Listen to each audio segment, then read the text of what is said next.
Saudara-saudari yang dikasihi oleh Tuhan Yesus Kristus, selamat bertemu kembali dalam program Arus Hayat Voice. Tema kita kali ini adalah harus berjaga-jaga dan sadar.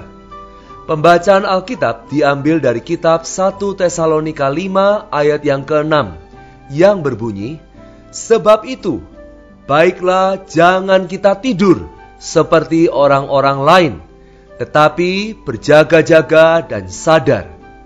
Pada suatu hari, datanglah kepada Tuhan Yesus beberapa orang Saduki yang tidak percaya akan kebangkitan.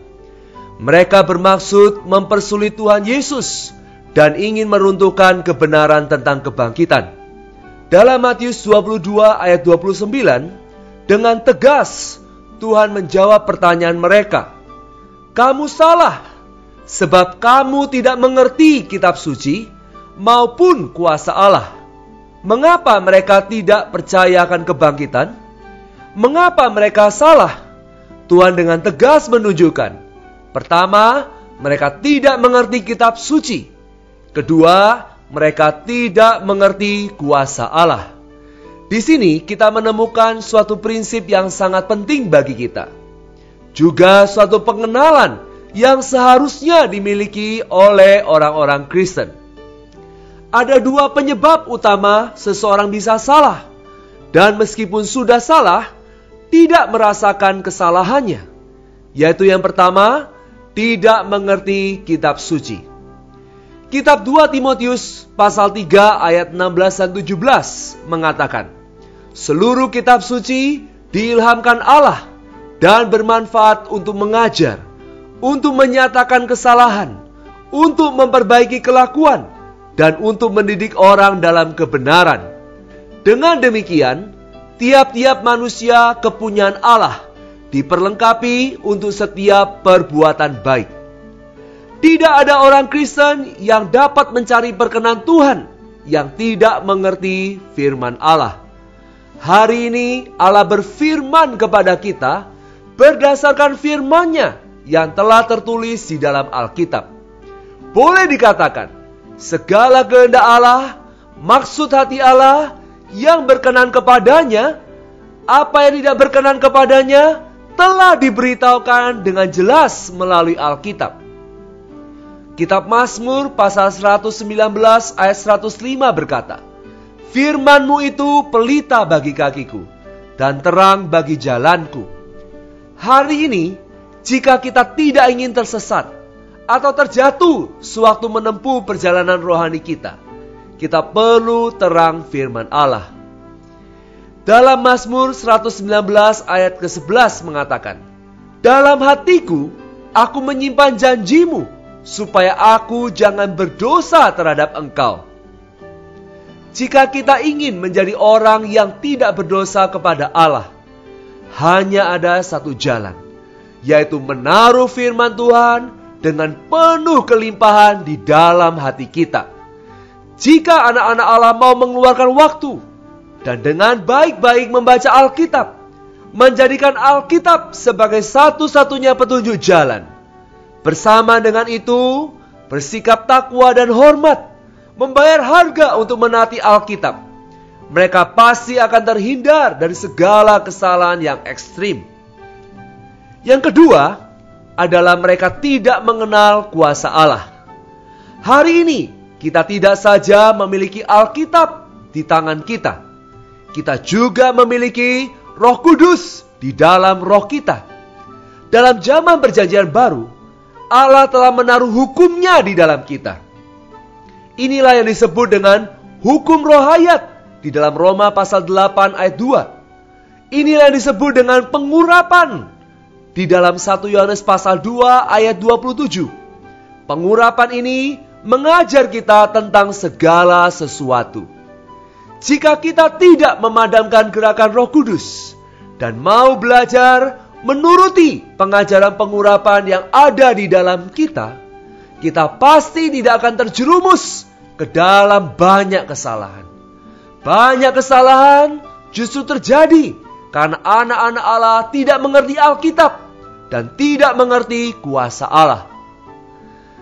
Mereka tidak membaca Alkitab dan tidak mendapatkan kebenaran yang memerdekakan mereka. Mereka tidak mau taat kepada pimpinan, gerakan, dan pengajaran Roh Kudus di dalam batin mereka.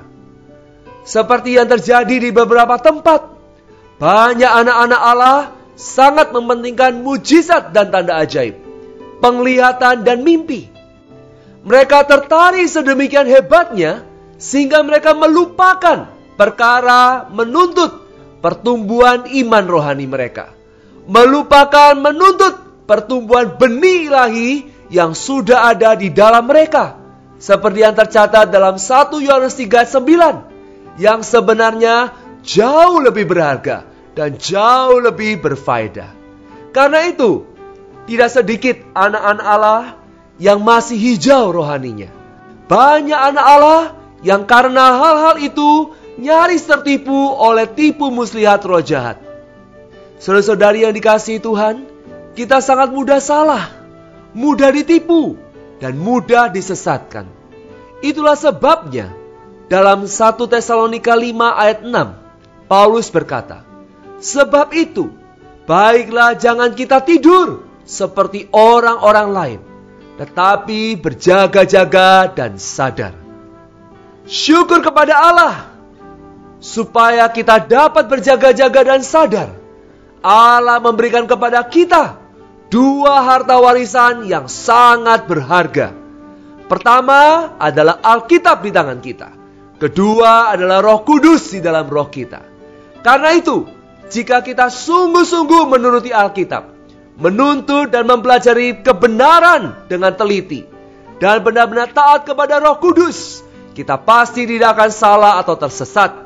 Sebaliknya, jika kita tidak membaca Alkitab dengan baik, menjadikannya pelita bagi kaki kita dan terang bagi jalan kita, kita akan berada dalam kegelapan.